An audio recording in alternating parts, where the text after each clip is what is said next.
already hot. I hope y'all are well. It is about 1,000,000 degrees here in North Texas. So that means it's about like 1.5 million degrees here in my garage. No sweat, or is it? So I am Ashley Wolf and I am the dyer behind Dye to Spin. It's good to see you. Say hello when you are here. And of course, if you're on the replay and you're seeing this, even after I've started and ended the live, please comment below that you're here. I'd love to see you. I'd love to hear from you.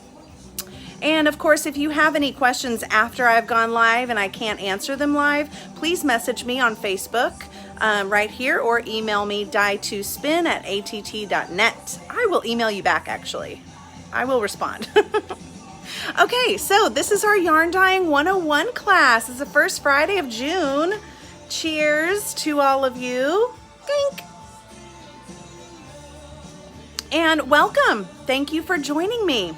So we're going to talk a little bit about what it is that we're going to embark upon tonight.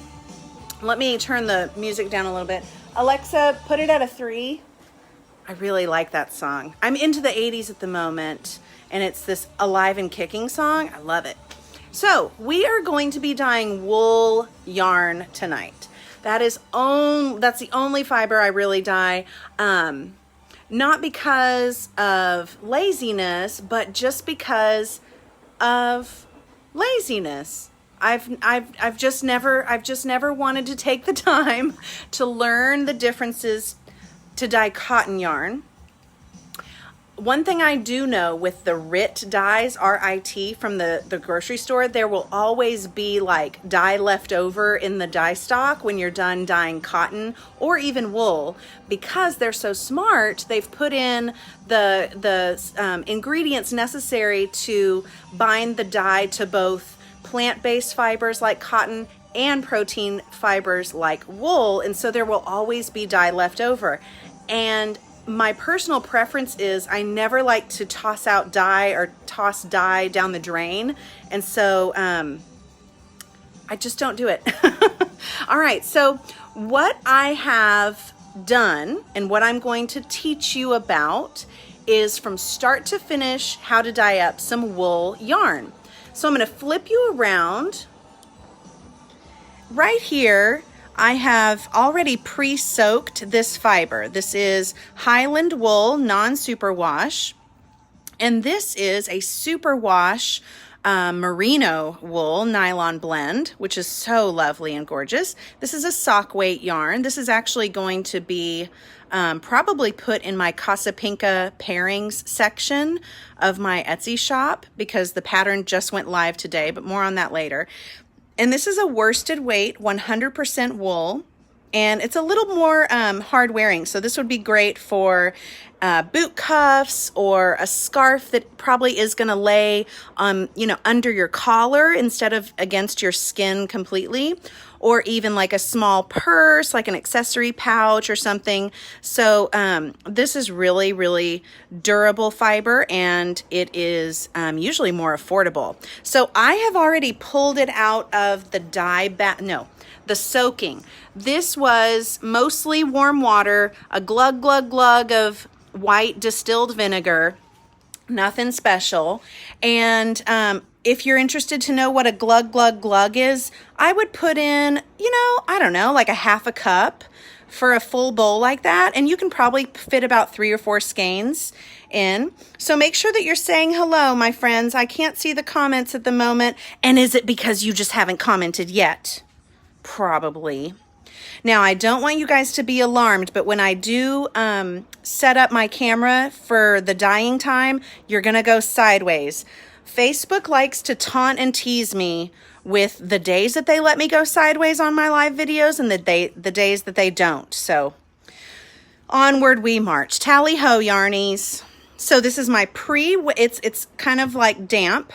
Okay, it's not dry. I just pulled them out for the show for easy access. We're going to dye both of the skeins tonight.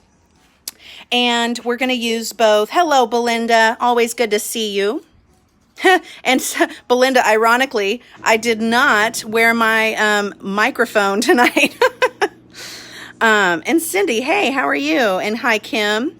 So I'm going to dye one of the skeins with Kool-Aid. That's going to be my non-superwash worsted weight yarn. And then I'm going to dye using some Wilton. Let me show you the box so that you know what I'm talking about. Because usually when you see the box, you're like, oh yeah.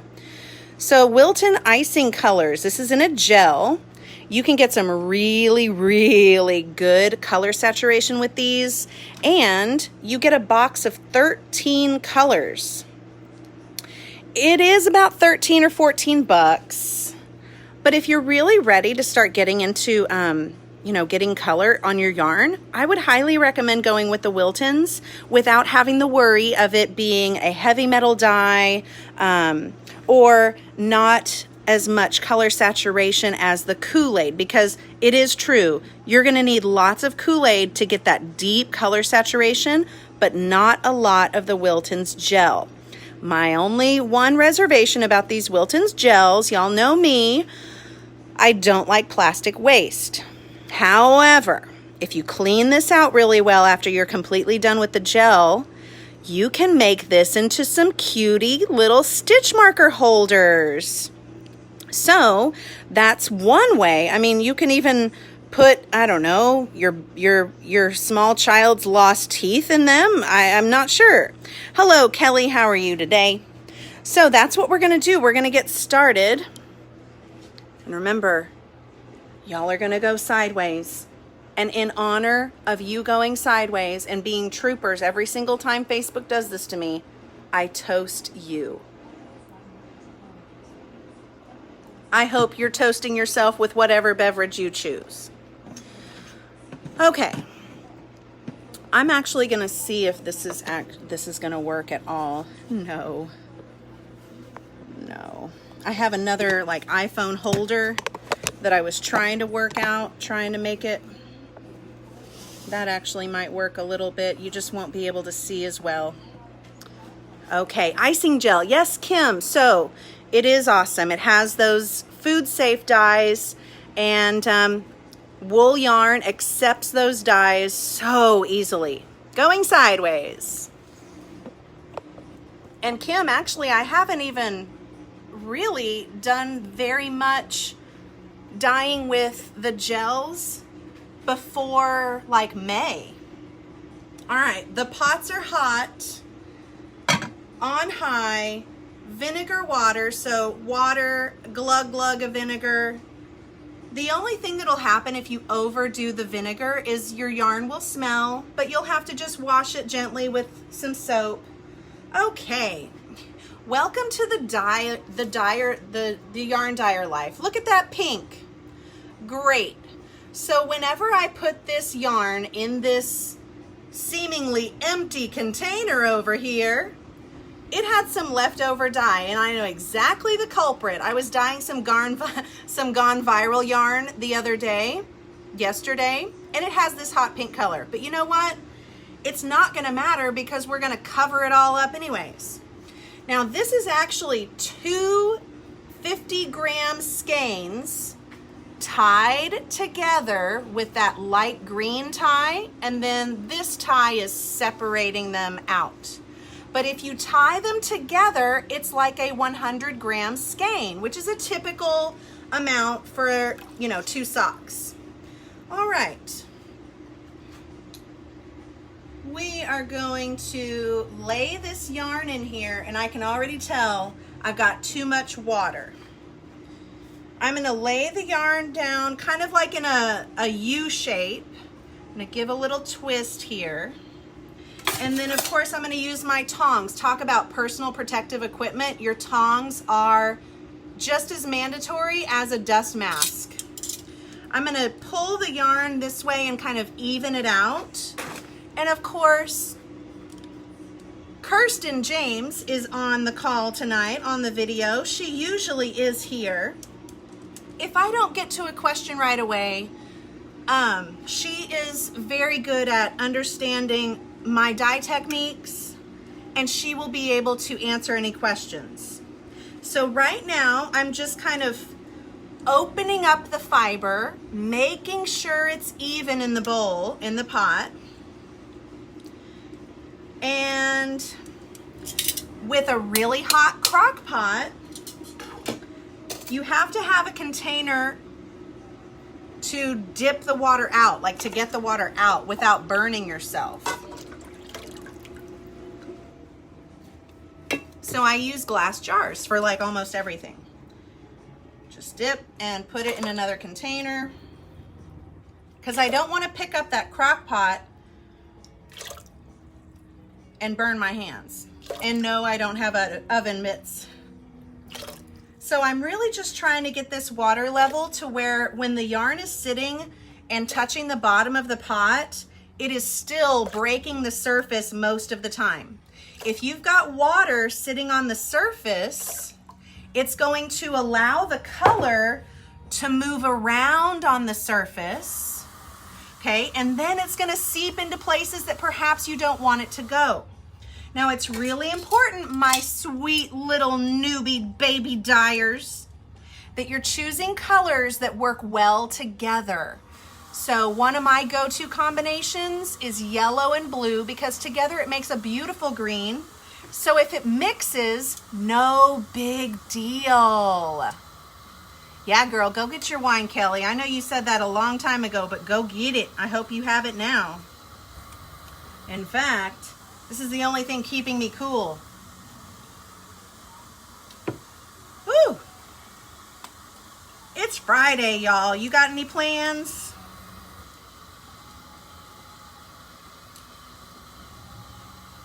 Okay, we're gonna do something I have never done before with this Wilton gel. Now, earlier today, I was taking the little foil liner off the cap, and I was like, oh, I don't need a knife, I don't need a fork, and I you know, poked my finger in there, and because it was this copper color, you can't really see it, but you get a fingerful of dye if you just poke your finger. So use a fork or a knife to open these up, because the gel is just right there. You're going to need your measuring spoon. I love the 1/4 teaspoon. Occasionally I use all these other sizes, but really the 1/4 teaspoon is where it's at. You need a rag to wipe your 1/4 teaspoon off in between every color, or we'll get what we call cross-contamination. You just cast on your Hug Shot for between work. Awesome, Belinda. So I have chosen 3 colors. I think I was inspired by the Southwest. So when I was looking at these options for these Wilton dyes, I was like, ooh, what's speaking to me tonight? Burgundy always speaks to me. Teal always speaks to me. And copper. I really want to see what this copper is going to do on some beautiful superwash merino. Now these are already kind of like one color away from my bestseller, which is Ron and Hermione Forever, but I bet it's going to show up different because I do not use Wiltons to dye Ron and Hermione. Another thing, my sweet little newbie baby dyers, see how there's like 2 earth tones and a water tone? I personally love to separate out the tones that are, or the colors that are like. So what I'm gonna do is I'm going to put the teal in the middle. Now this almost goes against my idea of work with colors that work well together, because teal and burgundy is gonna make brown. Teal and copper probably gonna make like a greenish. So we're just gonna see. That is the beauty of dyeing your own yarn, y'all. You decide. So since these are gels, if they hit the floor, they're gonna make a mess, but probably not as bad of a mess as a powder. I do not need my dust mask because there is no dust. Yeah, so let's be taken away to the Southwest. We're gonna save the copper for last because I'm just so excited that I wanna like stave off the excitement a little bit more. Y'all excited? Comment and let me know if y'all are excited, because I'm gonna do this thing right now. All right. Remember one of my rules, and I'm really having to put this rule on myself tonight. You can always go in and add more. So I'm starting with very little. I know it's hard for you to see that, but it's very little. It's almost like just coating the spoon. And I'm just gonna start dipping this in. Okay, so the burgundy is showing up. Well, crud. This is the copper. I just ruined my own self. Oh well. Okay, here's what I'm noticing and here's what I want you to know. Of course, the point of impact, let's just call it right here, is the darkest. I really want to see what this copper, it's more like a rust in my opinion. I really want to see what this copper behaves like when it dilutes out and when it starts to be spread. And it's gorgeous. Call it copper, call it rust, who knows? All we know is if we like it or not. And no one else has to like your yarn but you. I'm probably gonna go in with more in just a bit. Here's another trick, little baby dyers. You can pinch up the yarn to make the water stop moving and therefore to make the dye stop moving. But I can actually tell that this color is pretty much already fully exhausted. That means it's already fully soaked into the fiber. And that's okay. I can always go in and add more. Let me pinch up a little here. We're going in with the teal, and it's gonna cover up this pink so nicely. Teal time. Okay, oh yeah. This is a nice, intense teal. I'm very proud of Wilton with their teal creation. And I'm actually I'm surprised that the copper isn't more gold, and it's just going right along with my idea of like the Southwest, Santa Fe, pulling the yarn a little so that that dye goes down in there. And now I'm smashing down my ridge that I made earlier to allow some of that movement of color. Pulling back.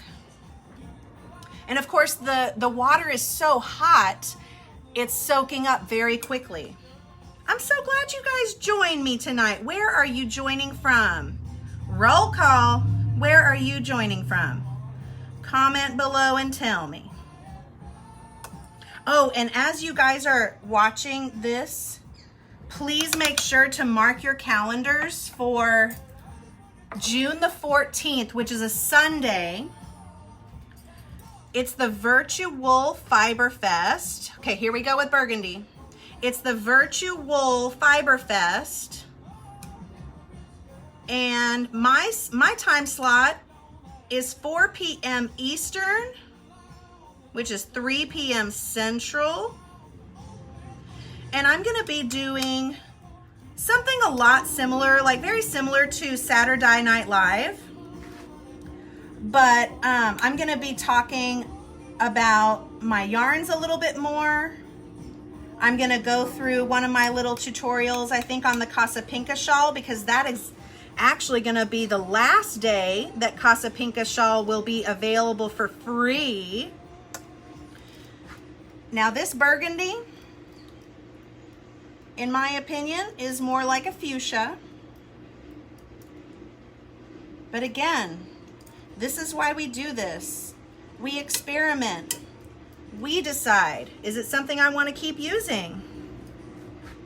So the fuchsia is not as burgundy as I would like it to be. I am just going to call it fuchsia.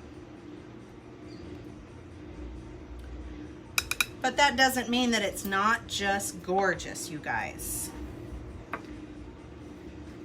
Thanks for telling me where you're from. I love that we're all spread out. Okay, now this is gonna set. And underneath, it is going to need more coverage of color. So in a bit, we're gonna flip it over and see. But for now, we're gonna go over here to this pot and do some Kool-Aid. Now, part of my best practices, put the dang lid on if you're not using it. Take the time to do that every time. That way it's not just sitting there open, ready to be tossed onto the floor. Now, I know you know, oh my gosh, Ashley, that water is yellow. It's not yellow. It's just tinged yellow. It's a slight discoloration, but it'll all be covered up, right, with our dye. Okay, this is my worsted. And you know what I'm gonna do? I'm gonna show you guys my method that I like to call color play, which is open up all of your packets, dump in the color where you want it, put the yarn on, and then see what you need to do after that. That helps get the color underneath the skein. I can see that I'm probably gonna have to add some water, which is fine. But one of the tricks for this method where we dump the color first is the water has to be nice and still. So I haven't disturbed the water. I haven't poured anything in. I'm getting my Kool-Aid packets ready, and I know that I'm gonna dump all of it. But another thing, this water is hot. So the color is going to move quickly. If the water was completely cold, it would not move quickly at all. Black cherry. Uh-oh. Okay. I think this was a bad idea. Hashtag we'll see. Yeah, I can already tell. Y'all see that? That blue and that black cherry. But who knows? Maybe this will be the next great creation. I'm not gonna give up yet. You get more brave as you dye more skeins of yarn.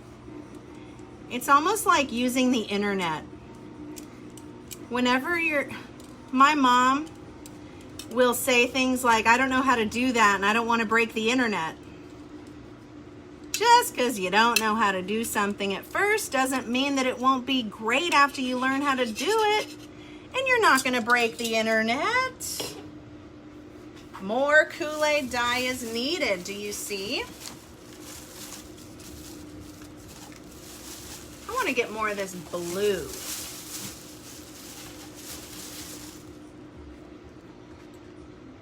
You know what?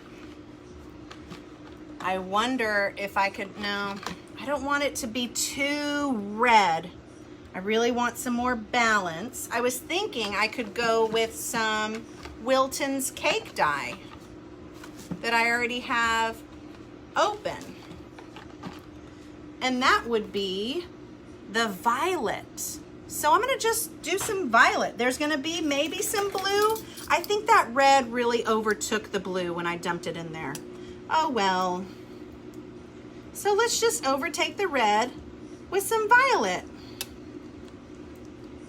And plus I know that I can depend on a really nice deep color saturation from this Wilton's cake dye.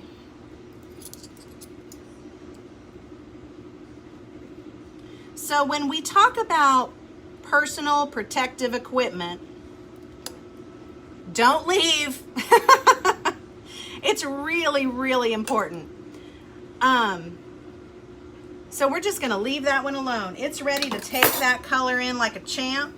I'm glad that I thought about mixing the Wiltons with the Kool-Aid. This will be fun. So I'm gonna make you right.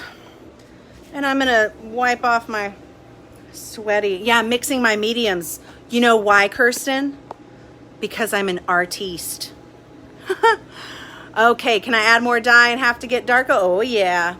You can add more, Kelly, until it doesn't soak into the fibers anymore. So for beginners, of course, working with just one color at a time, even though you're like, but I want to do all the colors.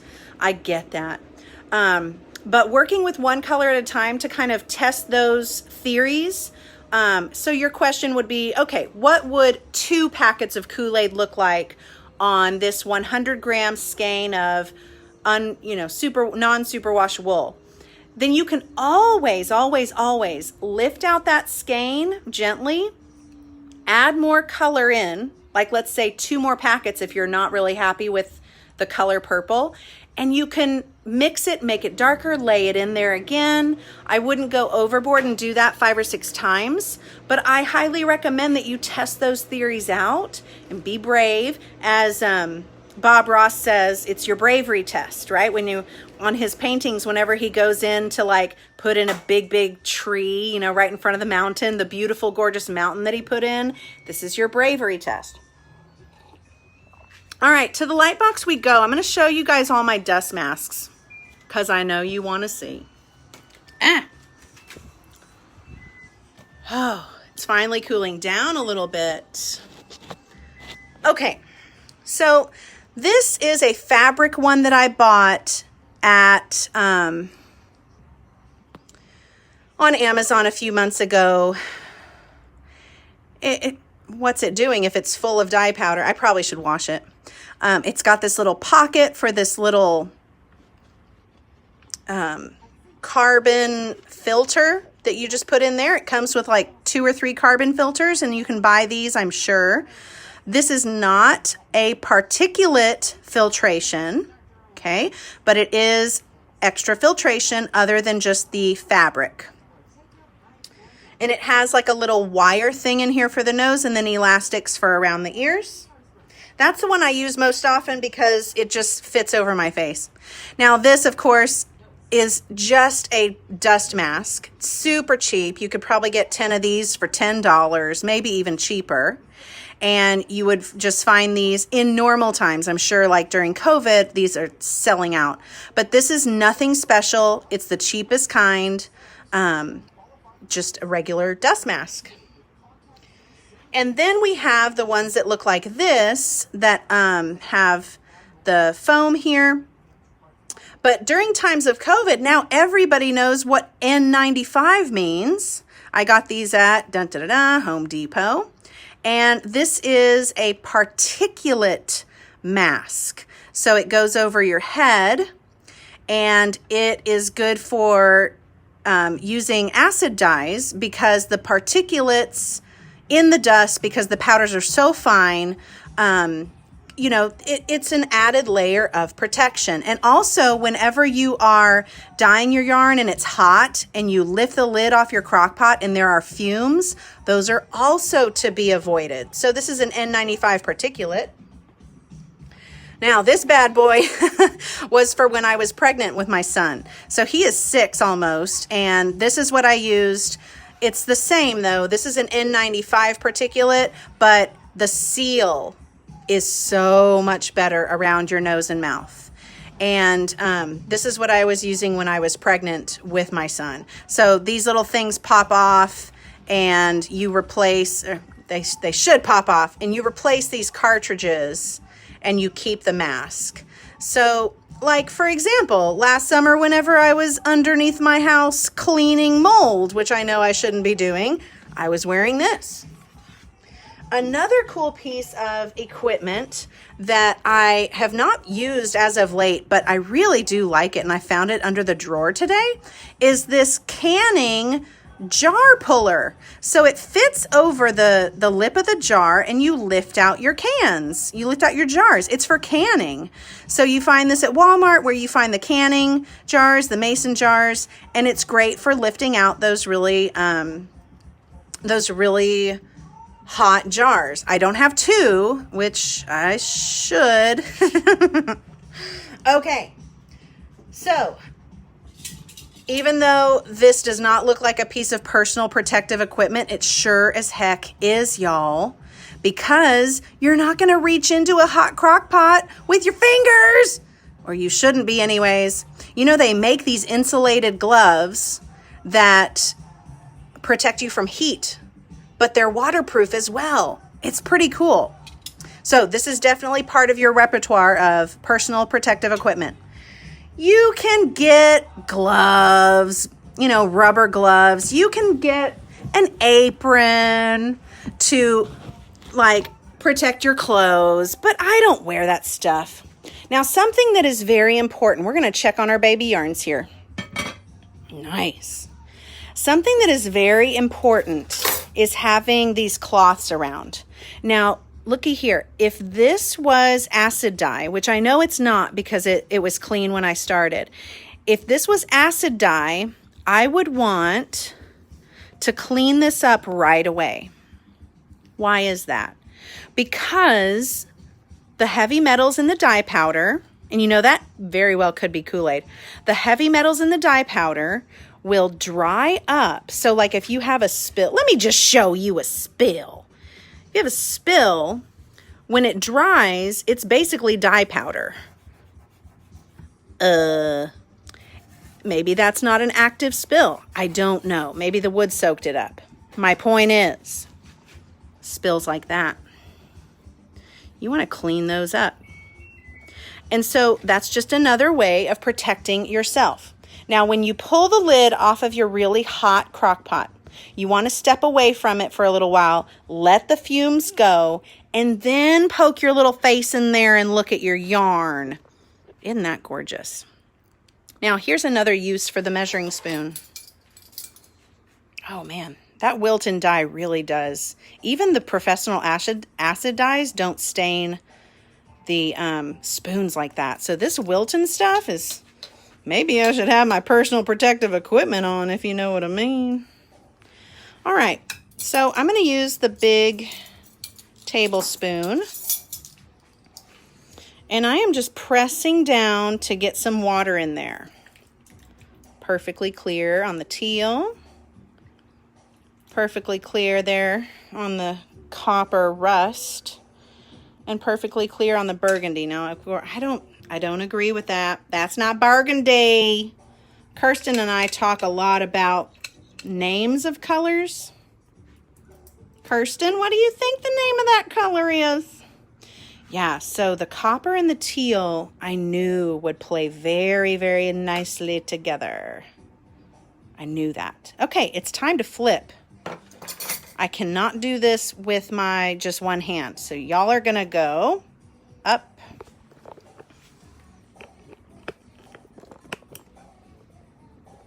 While I flip this yarn.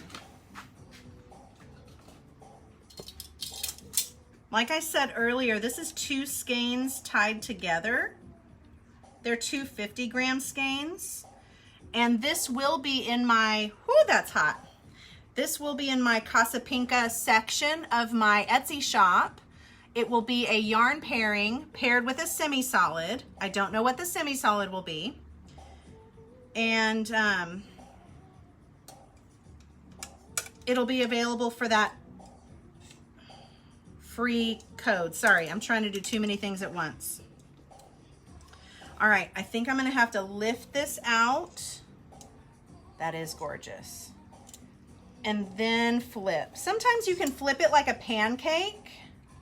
Sometimes you have to like totally take it out and then just twirl it around to find the undyed portions. Flipping it like a pancake is nice because it pretty much just stays in place. But this is all right too. Okay. And I know that this hot pink fuchsia color is part of the colors of the Southwest. They've got great color, wonderful color inspiration, painted mountains. Oh my gosh. Okay. My Wilton's colors are coming out again. Burgundy, i.e. hot pink, because my measuring spoon is covered with it. So I'm just gonna go there. Now it spread real quick, so I'm gonna go easy on this. And I also noticed that it started off as more of a maroon, and then man, in the pot it turned pink. That's another thing you'll have to learn. The more you work with different colors and different types of colors, the more you learn how they behave. And this burgundy hot pink fuchsia maroon has a mind of its own. But that doesn't mean we don't like it. Okay, I'll definitely have to wipe my measuring spoon before I go into the teal. I don't want to cross-contaminate inside the container. And these Wilton's dyes would definitely be the ones that you would want your gloved hands. I mean, it is always nice when people look at your fingers stained with color and like, oh, are you a painter? And you're like, no, I'm a yarn dyer. I dye yarn for people who knit and crochet. And they're like, oh, that's nice. And then they walk away wishing they could dye yarn. Am I right or am I right, y'all? Ooh, now I'm getting a little excited about this nice purple that's coming up. See, at first I didn't think that the burgundy and the teal would play nicely together. But now I'm wrong. I love being wrong when it looks so right. Have y'all marked your calendars for June 14th? Virtual Fiber Festival. And y'all, I'm serious. Even if you don't buy a single thing, just coming out and being on the feed when I go live to support me and like make comments of like, oh, Ashley, you're so funny. Like that would be so awesome. It would mean the world to me. So mark your calendar, Virtual Fiber Fest. Not only am I going live, but y'all, there's such a great lineup. There's other, it's really mainly like indie dyers and little yarn shops from all over the country. So please come out on, come out, meaning stay in your house and come to Facebook. That's really what I mean by that, because they're not going anywhere. 13th and 14th of June, it's a Saturday, Sunday. Virtual is spelled V-I-R-T-U-W-O-O-L. Get it? Virtual. Y'all are so smart. I know you get it. Okay. Nice. We're getting a little earthy brown right there. This is going to be nice. I almost want to take this one for my own Casapinka Hug Shot Shawl, but I'm already making mine with God of Thunder. Okay, so we're gonna set that and we're gonna check on the other one, the mixed media art piece. Yeah, mixed media art piece. Let's see if we've got any questions. I love that y'all are here. Thank you so much.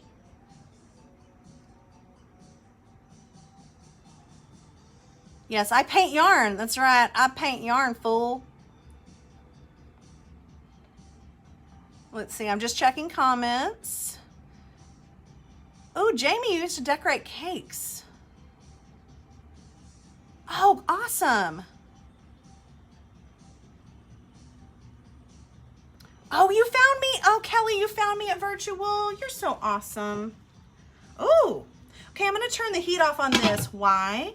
Because I hear some sizzling and I see some bubbles and it's no need for any more heat. All right, let's get the teaspoon out because I don't know about this. Okay, the Wilton dye is exhausted. Okay, let's gently take this one out.